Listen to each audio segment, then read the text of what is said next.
الحمد للہ وحدہ لا شریک لہ والصلاة والسلام علی من لا نبی بعد۔ حدیث پاک میں یوم عرفہ کے روزے کی بہت فضیلت ہے۔ حضرت ابو قتادہ رضی اللہ تعالیٰ عنہ فرماتے ہیں کہ رسول اکرم صلی اللہ علیہ وسلم سے یوم عرفہ کے روزے کے بارے میں پوچھا گیا تو آپ صلی اللہ علیہ وسلم نے فرمایا کہ یوم عرفہ کے ایک دن کا روزہ گزشتہ ایک سال کے گناہ اور آئندہ ایک سال کے گناہ ان کو معاف کر دیتا ہے۔ یہ حدیث صحیح مسلم کتاب الصیام باب استحباب الصیام ثلاثۃ ایام۔ اب مسئلہ اور سوال یہ ہے کہ یوم عرفہ سے مراد کیا ہے؟ دیکھیے، یوم عرفہ سے مراد 9 ذی الحج ہے، یعنی اس حدیث پاک میں 9 ذی الحج کے روزے کی فضیلت بیان کی گئی ہے۔ بعض احادیث میں بالکل صراحتاً 9 ذی الحج کا تذکرہ موجود ہے۔ نبی کریم صلی اللہ علیہ وسلم نے 9 ذی الحج کے روزے کی بات فرمائی ہے۔ حدیث پاک میں آتا ہے کہ بعض ازواج مطہرات فرماتی ہیں کان رسول اللہ صلی اللہ علیہ وسلم یصوم 9 ذی الحجہ ویوم عاشوراء وثلاثۃ ایام من کل شہر اول 2 من الشہر والخمیس۔ یہ حدیث سنن ابی داؤد کتاب الصیام باب فی صوم العشر کے اندر موجود ہے۔ رسول اکرم صلی اللہ علیہ وسلم 9 ذی الحج کا روزہ رکھا کرتے تھے۔ یوم عرفہ سے مراد 9 ذی الحج ہے۔ وہ ہر ملک کا اپنا 9 ذی الحج ہوتا ہے۔ کبھی سعودی عرب میں 10 ذی الحج ہوگا تو ہندوستان میں 9 ذی الحج ہوگا، ایک دن کا فرق ہوگا۔ تو ہم نے یہ نہیں دیکھنا کہ سعودی عرب کا یوم عرفہ کیا ہے، ہمیں دیکھنا ہے کہ ہمارے ملک کا 9 ذی الحج کیا ہے، کیونکہ رسول اکرم صلی اللہ علیہ وسلم نے جو روزہ رکھنے کی تلقین فرمائی ہے وہ احادیث میں ہے۔ روزہ چاند کے اعتبار سے رکھا جاتا ہے، روزہ چاند کے اعتبار سے رکھا جاتا ہے اور چاند ہی کے اعتبار سے روزہ ختم کیا جاتا ہے، یعنی عید آتی ہے تو اس میں بنیاد چاند ہے، لہذا 9 ذی الحج کا روزہ یہ رکھنا ہے، اور احادیث میں اسی کے فضائل موجود ہیں۔ نبی کریم صلی اللہ علیہ وسلم نے یہ یوم عرفہ کا لفظ کیوں ارشاد فرمایا؟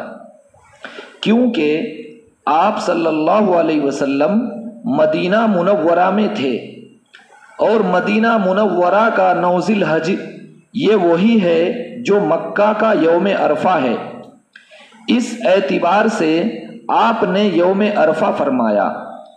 یہ بالکل ایسے ہی ہے جیسے ایک حدیث کے اندر آتا ہے کہ رسول اکرم صلی اللہ علیہ وسلم نے جب قبلے کی بات کی ہے اور سمجھایا ہے کہ قبلہ کیا ہے، حضرت ابو ہریرہ رضی اللہ عنہ فرماتے ہیں نبی پاک صلی اللہ علیہ وسلم نے فرمایا ما بین المشرق والمغرب قبلہ، مشرق اور مغرب کے درمیان یہ قبلہ ہے۔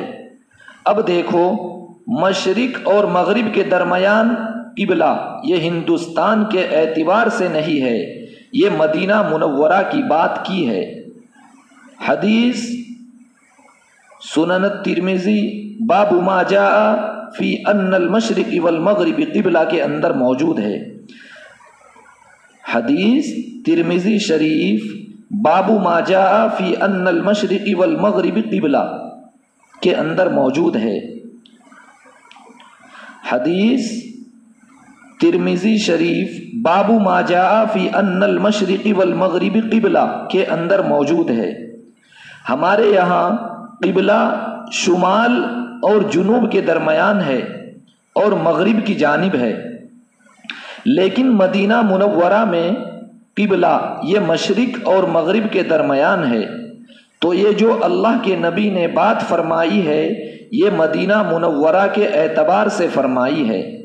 اب کوئی شخص اس حدیث پاک کو لے اور ہندوستان میں یہ کہے کہ یہ ہمارا قبلہ تو مشرق اور مغرب کے درمیان ہے، شمال کی جانب ہو یا جنوب کی جانب،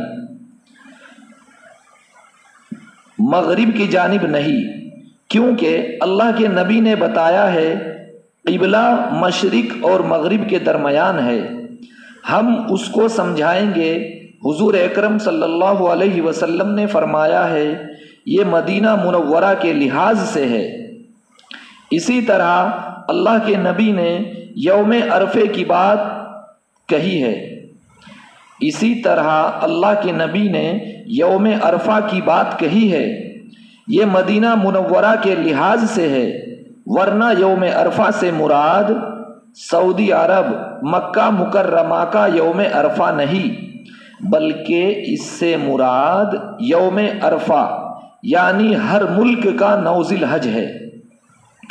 اس کو اچھی طرح ذہن نشین فرما لے، اگر آپ یوم عرفہ سے مراد 9 ذی الحج نہیں لیں گے تو اس پر کئی الجھنیں ایسی پیدا ہوں گی کہ جس سے نکلنا آپ کے اختیار میں اور بس میں نہیں ہوگا۔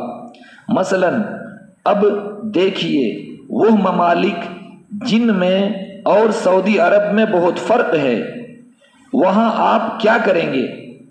مثال کے طور پہ آپ سعودیہ کو دیکھیں اور کیلیفورنیا کو دیکھیں۔ کیلیفورنیا ایک ملک ہے، ایک کنٹری ہے، آپ سعودیہ کو دیکھیں اور کیلیفورنیا کو دیکھیں، اب ان کے درمیان کتنا فرق ہے۔ یہاں وہ 1 دن آگے ہے، یعنی سعودی عرب میں دن ہوگا، وہاں رات ہوگی۔ اگر وہ یوم عرفہ سعودیہ کے مطابق روزہ رکھیں گے تو اس کا معنی کہ وہ رات کو روزہ رکھیں گے، کیونکہ سعودیہ کا یوم عرفہ دن ہوگا اور وہاں رات ہوگی۔ اس لیے ضروری ہے کہ اس بات کا خیال کیا جائے کہ یوم عرفہ سے مراد 9 ذی الحج ہے، ورنہ الجھنیں پیدا ہوں گی اور عمل کرنا ممکن نہیں ہوگا۔